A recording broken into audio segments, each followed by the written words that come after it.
In this video guide, we're going to see how we can continue our work from Rhino into Blender if we want to do digital sculpting and if we want to print in 3D our 3D model after we sculpted it. So we can apply a lot of effects using Rhino, using Grasshopper, but this will always be like a little bit too, let's say, well, it won't look like it's handmade. You have like some random effects like border noise and other nodes that you can add, but well, it's simply not possible right now at this moment to sculpt like we can do it in ZBrush or Blender using Rhino. So what I want to do is take this surface, this B-wrap, and make it a mesh by baking with the right click. And so I'm going to select a layer and bake this shape into a layer in Rhino. So once I do that, I can just close Grasshopper and that's it. So you can take any node in Grasshopper and bake it. And then we can see here the shaded version with the faces in there made with the conversion into mesh. Or you can just convert when you export. Now this is an open mesh. You cannot print this. It needs a thickness, but we can put the thickness directly in Blender, really easy, really fast. So what I'm going to do is go to File and export this in a format readable by Blender. Sometimes it's also possible to save directly in 3DM, which is the Rhino format, but you need to have an add-on for that. And there is another video guide for that in the channel. So you just look for like 3DM add-on Blender and you'll find it. And in general, if you like Grasshopper, there is a Grasshopper video course as well as a Rhino video course and also many Blender video courses. One is called 3D Character Design for Digital Sculpting. So you either save it in 3DM and use the add-on, otherwise you can just export in a format that is readable by Blender. And there are so many here. So you can use OBJ, you can use FBX, that's one of my favorite. You can use GLTF or GLB, which are like open source, and so on. There are many. Now, for this video, I want to use STL because it's the one that is most used in 3D printing. So I'm assuming that you want to print your model at some point. So I'm gonna go for the STL. So I'm gonna give it a name. I'm gonna call this mesh for 3D printing, and I'm just gonna keep the STL export options as they are, and just go into Blender. So I'm gonna close Rhino. I'm gonna go into Blender. Here we are.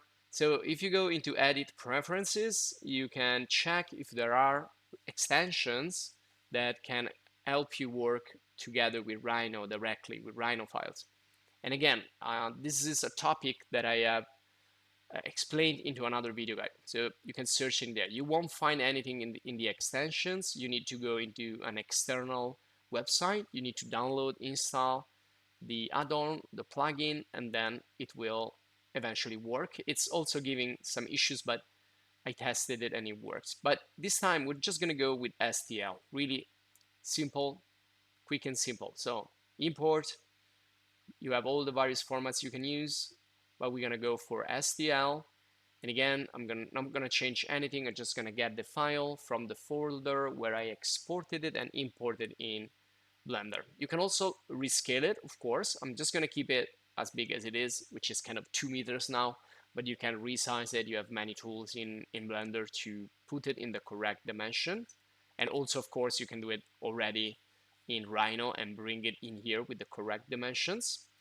So what I'm going to do is also right click and shade smooth so we don't see the faces. Even though when you print, you will see the faces. So you need to increase the number of faces if you want more curviness.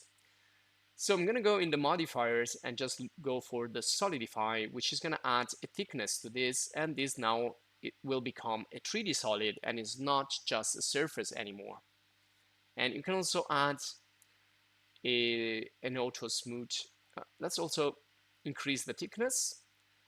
And then let's apply the smoothness and the Solidify. So this becomes an actual 3D model. Let's also apply a material. So I'm going to go to the material tab, create a new material real quick. Otherwise, you can use Blender Kit. It's a library of materials, environments, models, and also sculpting brushes that you can use. It's really, really useful. So go and check the video guide that talks about that. Again, use the search bar in the channel when you want to look for something.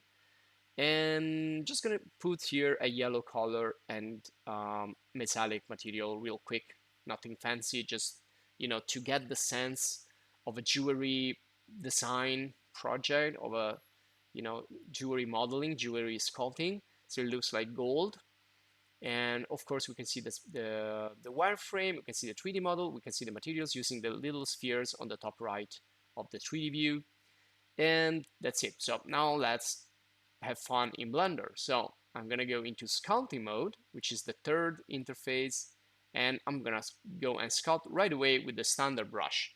And this is only one of the many brushes that we have in Blender. And also similarly, you can do it in ZBrush, and we have courses also in ZBrush and Madbox in the channel, so you can explore them. And you can get really, artistic with this, really organic, something, again, you cannot do it in Rhino at the moment with any add-on, and especially not with Grasshopper. With Grasshopper, you can do like a lot of generative design, procedural design, parametric design, but you cannot do digital sculpting. So you need to work with both. And also, if you want to do more details, if you want to go in lower scale details, you need to increase the number of faces at your disposal. So let's go back to the layout mode. Also, I want to show you how you can fuse two objects together, how you can solder them, how you can merge them together. So if I create a cone by adding a new mesh, and I put this cone like somewhere around here. So, and I'm using a cone, but you can use any type of mesh. Could be like a skull, could be whatever model you want to put in there, and you want to solder them just like you would do in reality with metals. Now I'm gonna just resize it a little bit.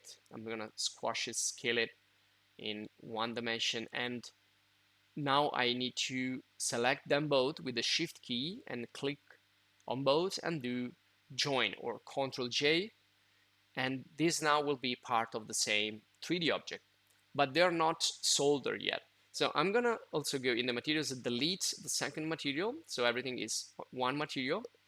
And also let's apply again the smooth effect. So right click and shade smooth, or shade auto smooth.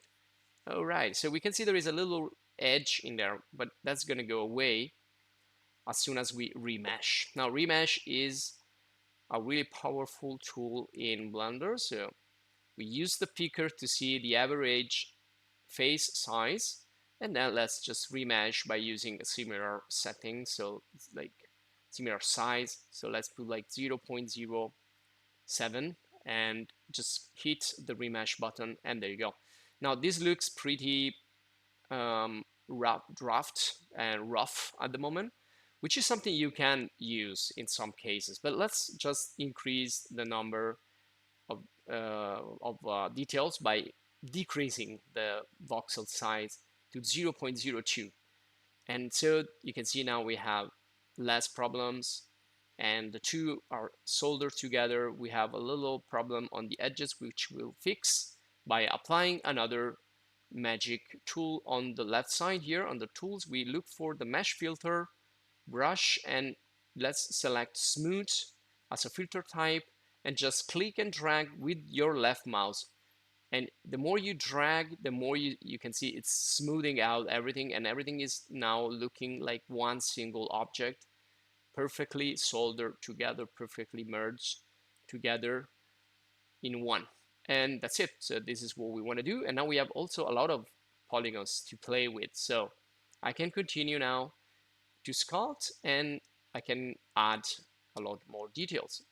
You can see the shapes will look better, and then you can use perhaps other brushes to carve and to create bumps, and whatever you want. You can actually sculpt anything you like using the digital sculpting tools in Blender, or again in ZBrush or Madbox. You have really possibility to do whatever you do in reality, to do it also in 3D world. And also I want to show you something again from Blender Kit. If we go up here, you can see it's visible here. So I need to click on the little icon to see the galleries. And so these are printable 3D models. If you want to use them, you can import them. And then you have parametric design also. And here you have brushes. So you can take these brushes and use them in your design. Now, the ones that are locked and require a kind of account using Blender Kit, but there are also free brushes as well as many other free resources. So I'm just going to look for here something like cracks or to put on the surface. There we go. So let's go for the first one here, damaged and crack concrete. And of course, the more details you want to add, the more meshes you need to put in there. And sometimes you just cannot sculpt because it's you have two big faces. So make sure that they are small enough so that you can see the effects. And also something you cannot print. Some details are too small that they will not be printed in reality. So maybe it's a post production, post printing work that you need to do manually with some specific tool, or like hammered metal, or there are many finishes that you can do to your jewelry design in reality. So it depends. So if the detail is too small, it would not be printed. If it's like smaller than half millimeter, is likely not to be printed. So this will be all for this video. I hope you enjoyed. Join the channel to support us, check our other video courses, and see you in the next.